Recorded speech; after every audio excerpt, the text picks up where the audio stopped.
Hello, my dear students. I hope you all are doing well at home. So, today we are going to learn about water pollution. Children, the world's oceans, lakes, rivers, and streams have long been used to get rid of waste. People dump tons of garbage of all kinds into these water bodies, and this causes water pollution. Bacteria and other organisms in water are able to absorb or break down many materials, especially organic matter, like that of living or dead bodies of plants and animals.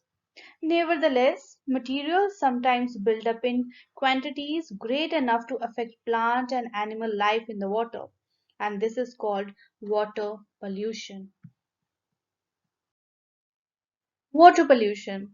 Water pollution is when waste, chemicals, or other particles cause a body of water, be that rivers, ocean, ponds, to become harmful to the fish and animals that need the water to survive. Water pollution can disrupt and negatively impact nature's water cycle as well. And this water pollution also is not good. So here are two definitions for water pollution. Water pollution can be defined as presence of solid, liquid or gaseous contaminants in such concentration that may alter the quality of water. Water pollution is defined as the addition to water of an excess material or heat that is harmful to the living organisms, be that plants, animals, human beings, or which impairs the beneficial use of water. Water pollution by industrial waste. Factories sometimes turn waterways into open sewers by dumping oils, poisonous chemicals, and other harmful industrial waste into them. Some cities and towns follow streams by pouring sewage or waste carrying water into them. Other causes of water pollution are not so direct. The use of chemical fertilizers in farming is one of the examples.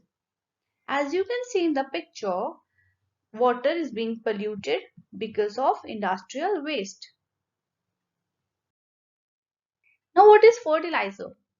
A fertilizer is a substance added to the soil to help crops grow.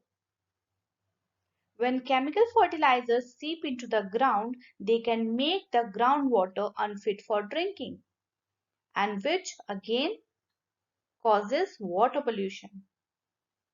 And when they drain into a water body, they create another kind of pollution by causing a buildup of nutrients that plants use to grow. These nutrients cause rapid growth of algae into the water. When the algae die, oxygen is needed to break them down. This creates a shortage of oxygen in water, which is again a cause of water pollution. Now, what will happen?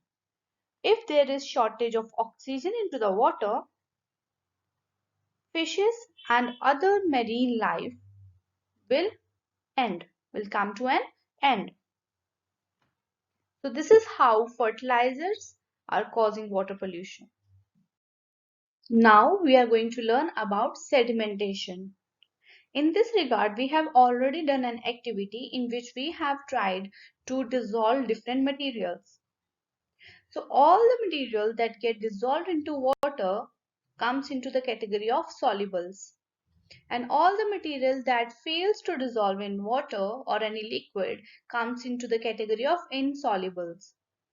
Now sediments are those insoluble impurities that settles down into the liquid. Now you can see into the picture the left hand side water containing insoluble impurities. And in the second picture, if we will keep this beaker for a longer time, for be that 1 or 2 hours, what will happen? All the impurities will settle down. This happens same when we take a glass of water and we put some sand into it and we just stir it. What will happen? The sand will start floating and getting mixed in it. And after some time, what will happen? The sand will settle down. So that sand will be called as insoluble impurity. Fine. And what we will get? We will get clear water above. So this is how sedimentation affects the water purity. Now, as the sediment collects in the water, it fills water reservoirs and reduces the amount of sunlight that can penetrate the water. Without sufficient sunlight, the plants that normally provide water with oxygen fail to grow. This is the same thing that we have learned in our previous lecture when we were talking about duckweeds. So same thing will happen here. Now comes mosquito and malaria. Prevention is always better than cure. So here we are going to talk about mosquito life cycle. Mosquitoes do not live in water, but they lay eggs in stagnant water. Stagnant water means water which is still, which is not moving.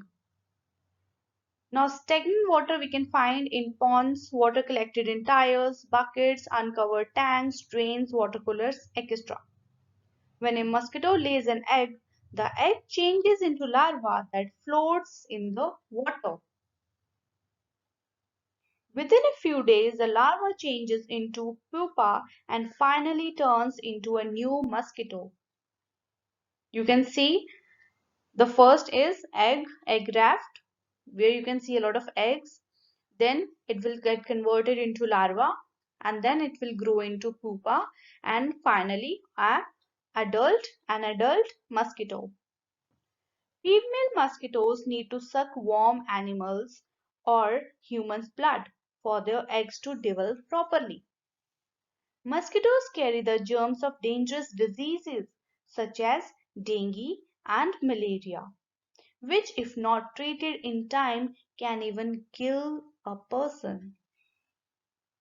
It is also important to prevent the outbreak of dengue and malaria. Now, how we are going to do that? We can do it by following very simple steps. First is do not allow water to stagnate.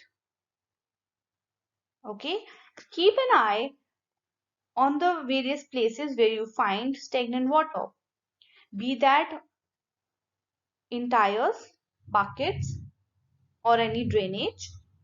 Fine. Second is clean water coolers, tanks, etc. regularly. Water can collect in broken vessels and mosquitoes can breed in them. This is very common. So, broken vessels and buckets should be disposed of properly.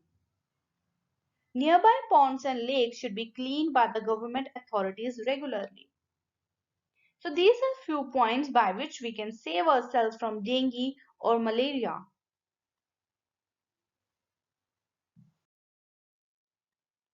Now, I really wanted you guys to see the picture. This is quinine plant. This is quinine. Fine. It is a bitter medicine extracted from the bark of cinchona tree. Hence, it is used to treat malaria. This is Aedes aegypti mosquito that causes dengue. Thank you from a mosquito. Bye bye. Have a nice day.